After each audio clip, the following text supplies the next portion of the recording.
You think he's proud of you? I'm certain he's proud of me. And it's amazing how much strength I can get from that. It's amazing how much strength you can get from knowing that your ancestors are looking down on you and you're doing your absolute best. I also believe that God can be proud of you when you do your absolute best. And I don't think many people genuinely do their best in the world anymore.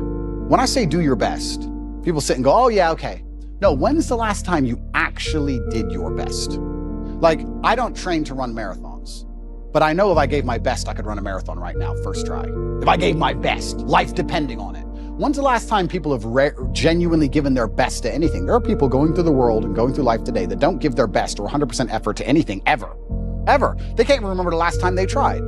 So when I'm sitting in a dungeon, I'm sitting in a Romanian jail cell, I understand that it is a chance that God has given me and my ancestors are watching for me to do my absolute best and to show to them that I am the man I say I am. You can't become the most famous man in the world for mental resilience and God not test your mental resilience. I think that would be a very amateur way to view the world, that you can now become one of the most famous men in the world who talks about mental discipline and mental resilience and God's not going to test it. I think God's going to come along and say, okay, you want to be Mr. Famous. All right, let's see what you have. You're not going to be able to compete with the person who performs regardless of how they feel if you only compete when you feel like competing, right? Because there's men like me out there who will be sad every day and outcompete you regardless. I don't care how I feel, I will still win. And that's the kind of mindset you need to adopt. So I don't, when a man comes— You've got a job to do. Stop whining, go to work. Completely. Yeah, I agree. Completely. Yes. So when men say, oh, I feel sad, who cares? The world doesn't care. All the men who are out here to destroy you and take your girl don't care. So why do you care? Like, the person who should care least is you. You're the only person who wakes up every day who should have a genuine vested interest in improving your life. Nobody else wakes up and wants to improve your life, only you. So if nobody else cares about how you feel, why do you care? You asked me about the fact that, am I afraid they're gonna put a bullet in my head? They're gonna put a bullet in all our heads. Do you understand? At least I get to die first. At least they remember my name. If we all have to jump off the cliff, at least I get to go first. Wait, lads. Well, Andrew Tate went first. Because we're all gonna die. The only way to stay alive as a man now is to not be a man anymore. To be a chick. I'd be afraid, because men are little cowards. Oh, don't kill me. No, okay. I refuse. I refuse absolutely. Just shoot me. Or put me back in jail. It's fine, I refuse. Until the day I'm gonna drive my Ferrari around, I'm gonna say whatever I want. That's what's gonna happen. I don't care anymore. Put me in jail. Put me back in jail. I don't care.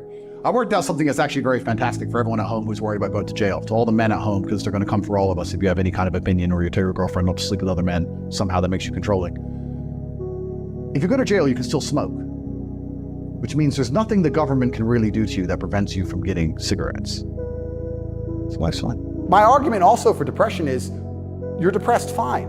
Have you trained today? Well, that doesn't change what you should do with your life, depressed or not. And I don't say this because I'm an eternally happy person. I say this because I've experienced all ranges of human emotion. I was in a Romanian jail cell with cockroaches crawling all over me as I slept. I never missed a day of training. I wouldn't say I was particularly happy. But push-ups must be done. So they got done. You're very close to your brother. Correct. And you were locked away for part of that with him. And did you have fun at all with him?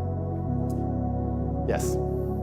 I do think there's something inside of men, whereas if you're with your boys or you're with your group of men, there's something inside of us. Totally. And it allows you to make the absolute best of the worst situations. Maybe that's an evolution from war. You know, all the men went to war and you saw all this pain and suffering and you saw heads, people decapitated, and you're injured, but then you sit around the campfire and you're laughing. You're laughing, that's right. It's something inside of us. It's like a coping mechanism when you're around men. So when me and him were together, no matter how bad the scenario or no matter what they tried to do to us, part of us would just look at each other like, cigarette? And you find joy in that. And yeah, there's definitely, and that's another thing I think a lot of men are lacking. A lot of men are missing is a masculine support network. I think Buddies. Yeah. You know, you talk to a guy and say, what was the highlight of your life? What was the best time of your life? And they'll say, college football. It's not about the football. It's about the team. Yeah. You know? And I think a lot of that's destroyed as well.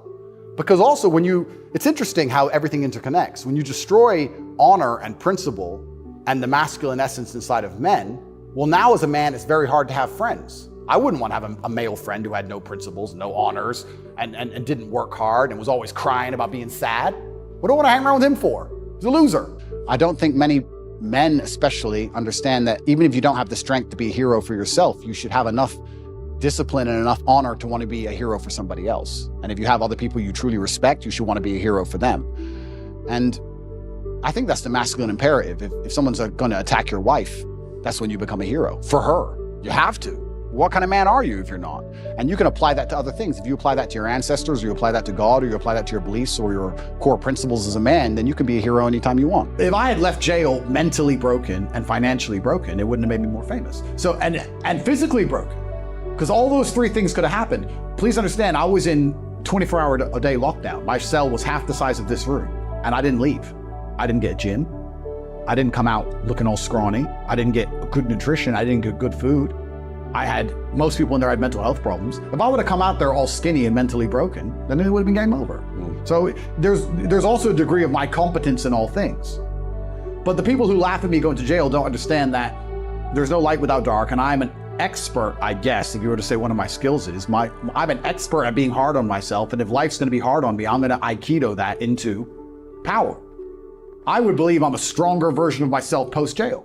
And if you put me back, I'll emerge stronger than ever before. Send me to jail.